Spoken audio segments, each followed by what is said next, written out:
You are watching 2+U Nevada. Joining us this afternoon, Kathy Carstairs, the Vice President of Wake Up Nevada, with a very important discussion for everyone at home. Kathy, thank you so much for joining us this afternoon. Thank you for having me here. So let's talk about Wake Up Nevada and tell people how it came about.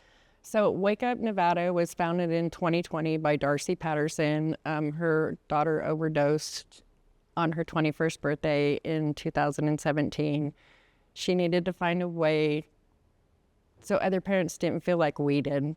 I also lost a son.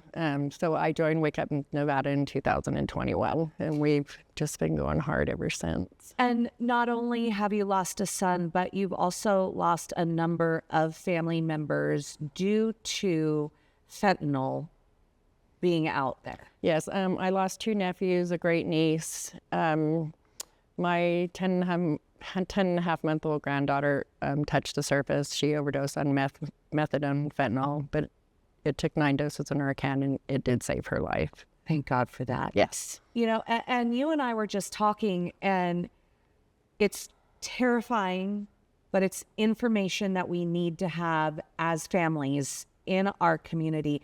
You said a child could just touch a surface, be it a park. Absolutely. And they will touch fentanyl and can overdose. Or rent an Airbnb or a motel room that wasn't cleaned properly, and that has happened. Okay. So let's talk about Narcan as a drug. And for anybody at home who thinks, oh, not my kid, or this isn't going to be something that I need to worry about, why is it important that every home have Narcan? Because it can be your kid, whether it's a teenager who tried something for the first time. Even marijuana is laced with fentanyl. It can be the child who got in the medicine cabinet. It's for the grandparent who had surgery and is still in pain and forgot they already took a pain pill. Now they've taken another one. It's for the high school football player who got injured and was prescribed opioids, and it got out of control.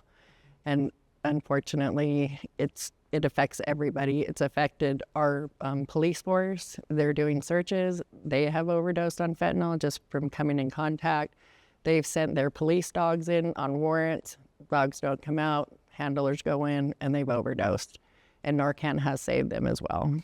And we are using the word fentanyl, but really and truly, Narcan works for opioid. Absolutely. Opioid overdose. Yes. Whether it be pills from your doctor, heroin, fentanyl, anything opioid driven. And that's an important distinction because, like you said, pain pills. If you have prescription pain pills at home, you recently had a surgery, and then somebody goes into your medicine cabinet and takes too many, these overdoses are happening more and more. And, I used to work at the sheriff's office, and I can say this is a problem in our community, in our society, and the only way we can solve it is by taking things into our own hands. Absolutely. So be prepared to save somebody. It could be your own child. It could be, just somebody in a Taco Bell bathroom. You could be the person. You could be the first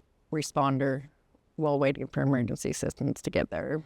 So how do we recognize an overdose? How do we recognize somebody who might be in an opioid overdose? So they'll be non-responsive, shallow breathing, sometimes gurgling or foaming at the mouth, just non-responsive. It's hard to tell, but people turn clammy and they get cold because they aren't getting oxygen. So this is what Narcan looks like, and I'm going to hold this up. This is what Narcan looks like. It is a nasal spray.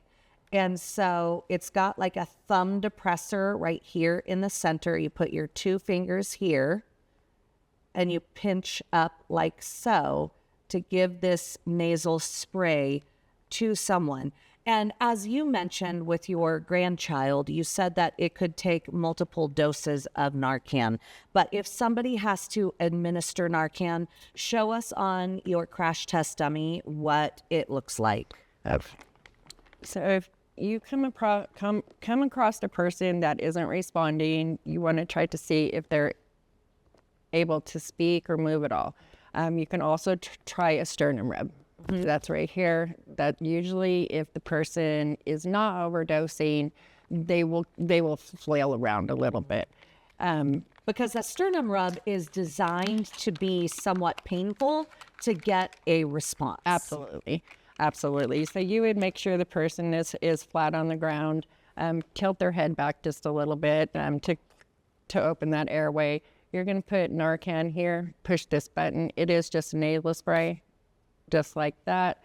You are going to turn them on their side in case when they do come to, they can throw up. They also become agitated, so you would kind of want to step back. It's not a replacement for 911. You call 911. If they're still not responding in 2 minutes, you give them another dose on the other side. Okay. And you can do that every 2 to 3 minutes while waiting for the EMT to get there. How many doses are in a vial? There's only one. One spray. There's one spray, and what that does is it knocks the opioids off of the receptors for a short period of time. Therefore, you may have to give them another one before they start to breathe. And in shortness, I tell people, give them a dose, call 911.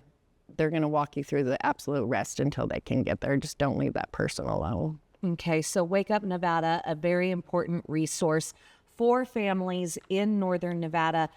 Do you provide Narcan? We do. We are allotted Narcan through the opioid settlement from the state. We have placed 32 Narcan boxes. Look like old newspaper machines around town. They can walk up 24 hours a day, 7 days a week. No shame, no stigma attached. Just take what you need. And there are QR codes that lead them to recovery treatment programs as well, because we kind of want to do the whole wraparound. Yes. We don't want to just we want to keep you alive long enough to get into recovery, because you can't see recovery if you're dead. No better words than that. All right. Kathy, thank you so much for what you are doing. Thank you for the information for families at home, and thank you for getting Narcan out there. Thank you. You're watching 2+U Nevada.